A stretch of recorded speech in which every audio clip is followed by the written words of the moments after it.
Kenapa India sangat kotor? Belum lama ini, majalah berpengaruh The Economist memuat cerita dalam rilisnya dengan judul Mengapa India salah satu negara paling tercemar di bumi.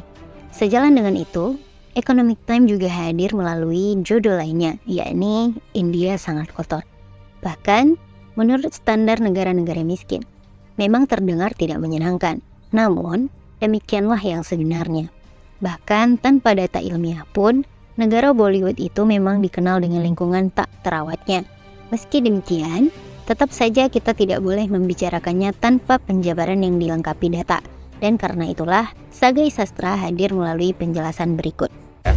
Tapi sebelum lanjut, kami ingatkan kembali untuk subscribe channel ini dan aktifkan lonceng notifikasi kalian untuk mendapatkan video edukatif dari Sagai Sastra. Terima kasih. Sikap abai yang mendarah daging. India tidak hanya dikenal lewat sejarah dan budaya yang panjang. Negara ini juga identik dengan makanan khas hingga bangunan ikonik Taj Mahal. Sayangnya, di balik semua itu, India tidak bisa menyembunyikan wajah lain yang menampilkan citra dari kebiasaan buruk masyarakatnya. Di satu posisi, orang India dikenal telaten dalam membersihkan rumah sendiri.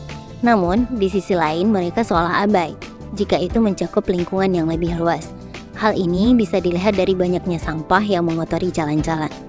Alih-alih merasa punya peran, mereka cenderung merasa bahwa pemeliharaan jalan dan fasilitas umum lainnya adalah tanggung jawab orang lain. Tidak ayal, mentalitas ini sudah mendarah daging dalam keberlangsungan hidup mereka. Ketika Mahatma Gandhi berkunjung ke Universitas Hindu Banaras pada 4 Februari 1916, ia menyampaikan dalam pidatonya mengenai sikap masyarakat yang abai mengenai kebersihan. Terlebih kebiasaan buruk meludah sembarangan. Namun yang terjadi selanjutnya adalah keadaan semakin memburuk bahkan setelah lebih dari 100 tahun berlalu. Perdana Menteri Narendra Modi pernah meluncurkan kampanye Swachh Bharat yang bertujuan untuk membersihkan India pada periode 2014 sampai 2019. Pemerintah membangun toilet rumah tangga, umum hingga komunitas. Selain itu, mereka juga turut dalam praktik pengolahan limbah padat. Meski pada akhirnya kampanye ini tidak menampilkan kesuksesan. Logikanya, menghadirkan lebih banyak tempat sampah dan toilet adalah mudah. Namun menjaga fasilitas tersebut tetap bersih dan dapat digunakan adalah bagian yang amat sulit. Bab 2. Kemiskinan. Menurut Bloomberg Billionaires Index, 2 miliarder India yakni Mukesh Ambani dan Gautam Adani masing-masing tercatat sebagai orang terkaya nomor 1 dan 4 di Asia pada tahun 2021. Pemasukan mereka meningkat dan jika digabung kekayaan keduanya bahkan melampaui PDB beberapa negara. Fakta ini sekaligus menguatkan pendapat bahwa ekonomi India tumbuh dengan cepat dan angka kemiskinan pun menurun. Namun, tidak bisa ditampik. Kenyataan bahwa kesenjangan sosial jelas terasa, terutama jika berkaca pada pemukiman kumuh mereka. Berdasarkan laporan Credit Suisse mengenai koefisien Gini, tingkat ketimpangan di India melonjak dari 74,7 pada awal 2020 menjadi 82,3 pada akhir tahun yang sama.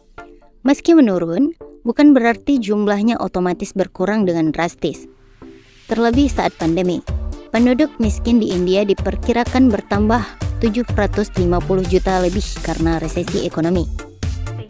Pada dasarnya, kemiskinan yang meluas berdampak langsung pada lingkungan sekitar, sebagaimana lingkungan kumuh eksis di negara tersebut. Lingkungan Dharavi adalah contoh paling mencolok.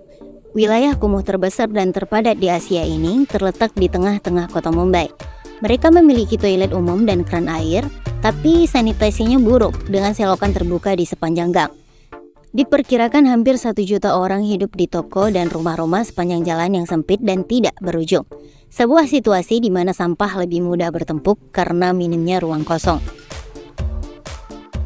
Bab 3. Kepadatan penduduk. Pada dasarnya, poin demi poin berhubungan satu sama lain. Bahkan sampai di sini dapat disimpulkan bahwa lingkungan yang kotor dimulai dari kesadaran, diperjelas oleh kemiskinan, dan diperparah oleh kepadatan penduduk. Sebagaimana diketahui bersama, India dikenal sebagai negara terpadat kedua setelah Cina. Sementara itu, Amerika Serikat menempati urutan ketiga dengan jumlah penduduk yang hanya 1/4 dari populasi India. Nah, dengan populasi sekitar 1,4 miliar jiwa, India nyatanya memiliki sumber daya yang sangat terbatas, sebut saja seperti akses terbatas ke air bersih. Mereka juga mengonsumsi makanan tidak higienis, menghirup udara kotor, dan tinggal di lingkungan yang padat. Bahkan menurut laporan PBB pada tahun 2013, 626 juta orang, atau hampir setengah dari populasi India, hidup tanpa sanitasi yang memadai.